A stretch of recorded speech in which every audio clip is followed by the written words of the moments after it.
Minha terra tem palmeiras, onde canta o sabiá.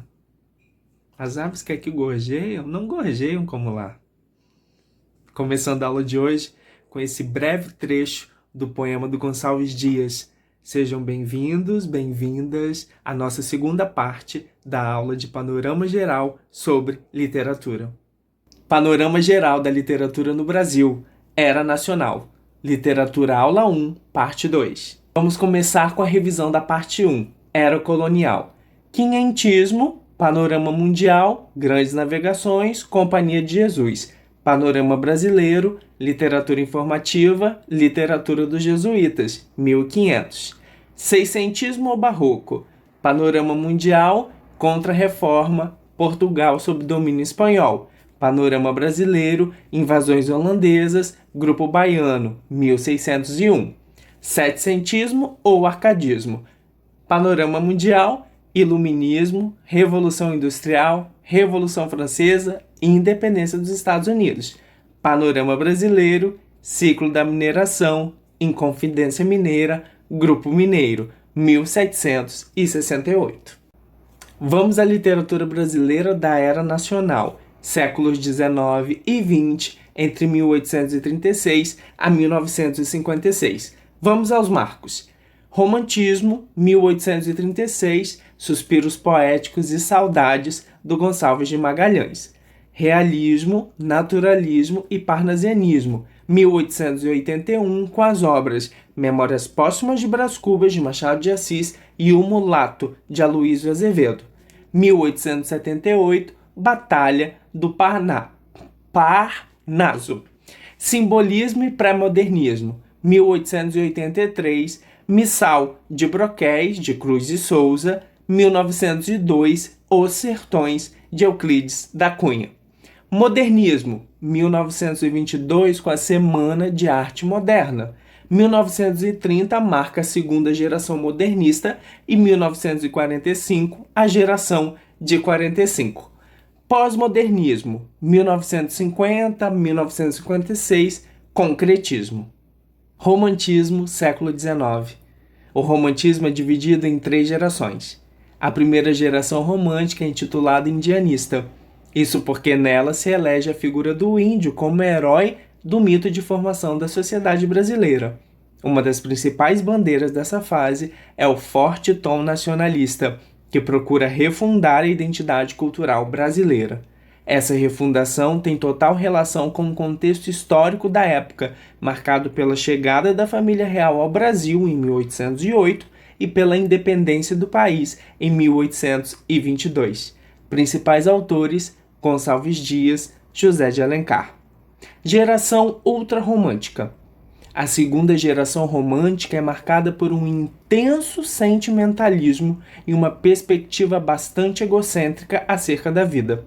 Nas obras dessa fase, encontra-se uma exagerada valorização das experiências pessoais, até mesmo algumas consideradas imorais ou grotescas, e a idealização de sentimentos como o amor e a tristeza está muito presente. Principais autores: Álvares de Azevedo, Casimiro de Abreu. Geração condoreira social. A terceira geração romântica é conhecida como aquela que aborda temas de cunho social. Nesse sentido, a obra de Castro Alves é considerado o principal expoente dessa vertente, pois em seus poemas o autor denuncia a escravidão praticada no Brasil e constrói um forte discurso abolicionista. Além disso, a idealização amorosa, ou seja, a presença de um sentimentalismo irrealizável, diminui significativamente nessa geração, que passa a representar o amor enquanto sentimento real, possível e, em muitos casos, já realizado. Principal autor: Castro Alves. Realismo, século XIX. Enquanto o movimento europeu era norteado pelas mudanças do avanço industrial, que já alçava sua segunda etapa, o Brasil, por sua vez, iniciava um lento processo de modernização, atravancado pelo ranço colonial que se mantinha na política do Segundo Reinado e na manutenção da mão de obra escrava. Em sua maioria, os escritores realistas brasileiros foram republicanos e abolicionistas, não raro abordando em suas obras esses ideais. O realismo brasileiro tem início com círculos literários nordestinos, primeiramente em Fortaleza, com os grupos Fênix Estudantil 1870, Academia Francesa 1872 e Padaria Espiritual 1892, que geraram autores célebres como Capistrano de Abreu, Rodolfo Teófilo, Paula Ney, entre outros. Também nos anos de 1870 surge a chamada Escola do Recife, movimento intelectual pernambucano liderado por Tobias Barreto e Silvio Romero, grandes influenciadores do pensamento realista nacional. Os três principais nomes do realismo brasileiro são o maranhense Aloysio Azevedo, o carioca Machado de Assis e o angrense Raul Pompeia. Naturalismo, século XIX. Quadro comparativo entre o realismo e o naturalismo. Realismo, técnica da observação e documentação, busca ser fiel à natureza e os ambientes observados. Retrata a realidade por meio da descrição dos detalhes, o que faz a narrativa ser longa e lenta. Naturalismo, por sua vez, acentuado interesse pela natureza, fidelidade aos ambientes retratados, observação da vida por meio do método científico. Realismo, retrata a sociedade burguesa e pouco apresenta personagens das classes sociais inferiores. Já o naturalismo, preferência por personagens em ambientes populares, operários, comerciantes, cortiços. Realismo, os incidentes do enredo são decorrentes do caráter dos personagens, relação do movimento literário com a psicologia. Naturalismo, o homem é um animal e a presa de forças fatais e superiores, é impulsionado pela fisiologia. Parnasianismo ou arte pela arte, século XIX. Quanto à temática, temos a mitologia grega, a descrição de cenas e objetos, valorização da forma por meio da metrificação perfeita, das rimas ricas e raras, preferência por sonetos, oposição ao romantismo, expressando-se pela objetividade, pela impessoalidade, pela linguagem rebuscada. Diferenças com o simbolismo. Descreve, não sugere. Poesia lógica, não intuitiva. Não valoriza a musicalidade. Principais autores: Olavo Bilac, Raimundo Correia, Alberto de Oliveira. Simbolismo, século XIX. O simbolismo no Brasil foi um movimento literário que ocorreu no século XIX e se opôs a outros movimentos da mesma época, como o realismo e o naturalismo. Esse estilo surgiu como uma forma de negar a realidade objetiva, em um momento marcado pela frustração e medo. Assim, foi uma opção de fuga aos escritores, que buscaram obedecer a uma tendência que ia ao encontro dos ideais espiritualistas. O movimento simbolista no Brasil surgiu após esse movimento começar na França, em uma época em que os artistas franceses estavam reflexivos acerca das suas produções. Na Europa, o responsável pelo início do simbolismo foi o poeta francês Charles Baudelaire, com a sua obra As Flores do Mal, 1857. Esse movimento foi adotado pelos autores brasileiros, porém não teve tanta força como teve o parnasianismo.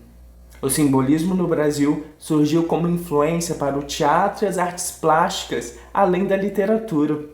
Seu marco no país foi em 1893, quando o poeta Cruz de Souza publicou as obras Missal e Broquéis. Foi em 1886 que o simbolismo recebeu esse nome, ficando conhecido anteriormente como decadentismo, em referência à inferioridade da estética simbolista em comparação aos valores estéticos de movimentos anteriores, como o parnasianismo. Os autores do simbolismo não seguiam a estrutura de versos perfeitos, que era uma das principais características do movimento parnasiano. Eles desenvolveram um modelo que ironizava a objetividade do movimento anterior. O simbolismo no Brasil e no mundo chegou a ser considerado como um movimento inimigo da sensibilidade, instrução e da descrição objetiva. Para os adeptos desse movimento, a arte deveria focar nas verdades absolutas. Chegamos ao início do século XX com o pré-modernismo. O pré-modernismo teve seu início em 1902, estabelecendo como limites as obras Os Sertões, de Euclides da Cunha, e Canaã, de Graça Aranha. Terminou em 1922 com a Semana de Arte Moderna. O movimento representou um momento de transição e de preparação para a fase de emancipação da literatura brasileira, o modernismo. Pré-modernismo é como ficou conhecido o período literário brasileiro, que vai de 1902 até 1922. Na Europa, o período que antecedeu ao modernismo foi marcado pela tensão política entre os países imperialistas e pelo surgimento dos movimentos de vanguarda. Já no Brasil, a proclamação da República, o surgimento das favelas e a Guerra de Canudos são alguns fatos históricos que levavam os autores desse período a realizarem críticas sociais, econômicas e políticas em suas obras. Por ser um período de transição, o pré-modernismo apresenta traços de estilos do século XIX, como realismo, naturalismo, parnasianismo e simbolismo. Além disso, é marcado por um nacionalismo crítico, ou seja, sem idealizações românticas. Desse modo, autores como Lima Barreto, Graça Aranha e Monteiro Lobato mostraram, em prosa, um Brasil sem retoques, enquanto o poeta Augusto dos Anjos revelava sua descrença na espécie humana.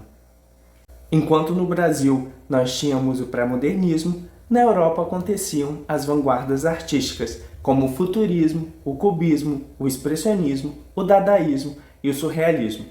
Vou apenas, a título de exemplo, listar algumas características do cubismo, porque vocês vão poder aprofundar isso posteriormente. Cubismo: formas geométricas, recusa da mímese, fragmentação, multiplicidade dos ângulos. Semana de Arte Moderna de 1922. O evento marcou o início do modernismo no Brasil e tornou-se referência cultural do século XX. A Semana de Arte Moderna representou uma verdadeira renovação de linguagem na busca de experimentação, na liberdade criadora da ruptura com o passado e até corporal, pois a arte passou então da vanguarda para o modernismo. Um exemplo de poesia presente na Semana de Arte Moderna de 22 foi o poema Os Sapos, do Manuel Bandeira, declamado por Ronald de Carvalho. Uma pequena parada para recitar um pedaço desse poema do Manuel Bandeira. Enfunando os papos, saem da penumbra, aos pulos, os sapos. A luz os deslumbra. Em ronco que a terra berra o sapo-boi. Meu pai foi à guerra, não foi, não foi. O sapo tanoeiro, parnasiano aguado, diz: meu cancioneiro é bem martelado. Vede como primem comer os hiatos, que arte, e nunca rimo os termos cognatos. Imagina esse poema sendo recitado em 22, na Semana de Arte Moderna, no Teatro Municipal, um teatro reservado à arte burguesa, né? À elite, que era acostumado com certo tipo de poesia, com certas manifestações artísticas. Imagine o furdunço que isso não gerou. Modernismo. Tem início com a Semana de Arte Moderna de 22, em que os artistas brasileiros buscavam uma identidade própria e a liberdade de expressão. Características: não as regras ortográficas, simultaneidade, urbanismo, modernidade, elemento surpresa. Relação com as vanguardas: futurismo, cubismo, expressionismo, dadaísmo, surrealismo. Os movimentos: antropofagia, orgia intelectual, verde-amarelismo e anta, pau-brasil, poesia de exportação. E os Andrades: Mário de Andrade, Oswald de Andrade. O Mário, viagens nacionais, já o Oswald, viagens internacionais. Ambos valorizavam o que era brasileiro, escreviam manifestos. Modernismo, 1922 a 1950. O modernismo é dividido em 3 fases. Na fase heróica, tinha como principal característica o nacionalismo e a antropofagia. Tinham como principal intuito apresentar uma estética inovadora, pautada nas vanguardas artísticas europeias iniciadas a partir do final do século XIX. Ainda que com características das vanguardas europeias, o evento buscava apresentar uma arte mais brasileira, brasilidade. Por esse motivo, a primeira fase modernista priorizou temas pautados no nacionalismo, portanto na cultura e na identidade do Brasil. A geração de 30, brasilidade e regionalismo. Chamada de geração de 30, essa fase foi marcada pela consolidação dos ideais modernistas apresentados na Semana de 22, pois este evento marcou o início do modernismo, rompendo com a arte tradicional. A segunda geração modernista representou um período muito fértil e rico para a literatura brasileira. Também chamada de fase de consolidação, a literatura brasileira estava vivendo uma fase de maturação com a concretização e afirmação dos novos valores modernos. Por fim, a geração de 45, urbana, regionalista, intimista. Também chamada de geração de 45, a última fase do modernismo começa em 1945 e se estende até 1980. Alguns estudiosos preferem apontar o fim do modernismo na década de 1960. Outros ainda afirmam que o modernismo está presente até os dias atuais. Em síntese, as escolas literárias se dividem em era colonial e era nacional. Na era colonial temos o quinhentismo, o barroco e o arcadismo, seguido por um período de transição entre 1808 a 1836. Já na era nacional, temos o romantismo, o realismo, o naturalismo, o parnasianismo, o simbolismo, o pré-modernismo, o modernismo e o pós-modernismo. Bom, então agora foi uma enxurrada de informação. Vocês terão tempo para aprofundar cada um desses temas. Um grande abraço e até!